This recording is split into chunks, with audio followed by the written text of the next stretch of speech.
آپ لوگ پڑھتے، کاش میرا درد کوئی لے کے دیکھتا کہ آخر ہم کیوں کہتے ہیں کہ پڑھو قرآن حدیث پڑھو، دیکھو شریعت اسلامیہ قانوناً کتنی خوبصورت ہے۔ اگر واقعتاً آپ اسلام کو جان لیں گے، مان لیں گے اور علم حاصل کریں گے، کائنات کے کروڑا کروڑ لوگ بھی آپ کو آ کر کوئی دوسرا دین دیں اور آپ کو کروڑا کروڑ روپیے سے نواز دیں، آپ لات ماریں گے، کہیں گے کہ اس سے بہتر دین مجھے جناب محمد رسول اللہ دے چکے۔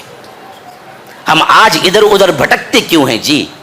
ہم کو پتہ نہیں ہے کہ اسلام کیا ہے، ہم ادھر ادھر فتنوں کے شکار ہوتے کیوں ہیں، ہم کو پتہ نہیں ہے کہ کیسے رب العالمین نے ہمیں تمام فتنوں سے بچ کر زندگی گزارنے کا بہترین نمونہ دیا اور فرمایا کہ لقد کان لکم فی رسول اللہ اسوۃ حسنہ لمن کان یرجو اللہ والیوم الآخر وذکر اللہ کثیرا، کہ اللہ تبارک و تعالی تمہارے لیے سب سے بہترین نمونہ جناب محمد رسول اللہ صلی اللہ علیہ وسلم کی زندگی میں رکھا ہے۔ لیکن ہم کو کیا پتا اللہ کے رسول صلی اللہ علیہ وسلم کی زندگی میں کتنے سال مکی، کتنے سال مدنی، اور مدینے میں کیا پیش آیا اور مکے میں کیا پیش آیا، امہات المومنین کتنے، اپنی روحانی ماؤں کے نام بتا دو میں تمہیں 5000 روپے دیتا ہوں۔ میں بڑے بڑے مجمعوں میں اعلان کر چکا ہوں، ہماری جہالت اتنی ہے کہ ہم اپنی ماؤں کے نام بھی نہیں جانتے۔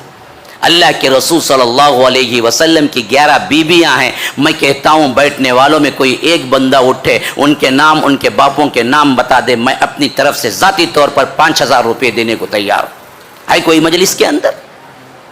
واقفیت نہیں ہے اللہ کے رسول ہیں کون، مکی زندگی کتنی رہی، مدنی زندگی کتنی رہی، جنگ موتا پہلے ہوئی یا جنگ تبوک؟ بتاؤ کتنے لوگوں کو معلوم ہے موتا پہلے ہوئی تھی یا تبوک پہلے ہوئی تھی؟ موتا اور تبوک کے درمیان کون سا غزوہ ہوا تھا؟ ہم کو پتہ ہی نہیں۔ قرآن اور حدیث جو دین دیا ہے وہ اتنا خوبصورت دین ہے میرے بھائیوں کہ اگر آپ پڑھو، علم حاصل کرو تو دنیا کی تمام دولت تمہارے قدموں میں آ جائے اور تم سے کہا جائے کہ تم اس دین کی ایک بات کو چھوڑ دو تو تم کہو گے کہ نہیں چھوڑ سکتا میں۔ ہاں، لیکن ہم کو پتہ نہیں ہے، یہی تو مسئلہ ہے سب سے بڑا۔ ہم نہ علم سیرت کا حاصل کیا، نہ حدیث کا، نہ قرآن کا، زندگی ایسے ہی گزر گئی، کسی کی 10 15 20۔ ہمارا اپنا بڑا ٹارگٹ جو ہوتا ہے نا 10ویں پاس ہو گئے، کیا کہتے ہیں، کیا تبھی کر لے تو مولوی صاحب، لا حول، یہی ٹارگٹ رہا تو پھر بنے گے کہاں سے جی؟ ٹارگٹ تم رکھو اونچا کہ انجینئر بنو گے، ڈاکٹر بنو گے، سائنٹسٹ بنو گے، عالم بنو گے، حافظ بنو گے، بخاری کی حفظ کرو گے، مسلم کا حفظ کرو گے، تب نہ کہیں جا کے آپ کو کچھ نہ کچھ ملے گا۔ آپ کا اپنا ٹارگٹ ہی اتنا کم ہو تو پھر تو آپ کو ایک حدیث بھی یاد نہیں ہوں گی۔ جو بندہ بخاری حفظ کرنے کی کم از کم ٹارگٹ رکھے گا تو وہ 40 تو کم از کم حفظ کرے گا۔ جس بندے کے اندر حدیث کیا اس کا پتہ بھی نہیں ہے، وہ حدیث کا وہ علم حاصل کیسے کرے گا جی؟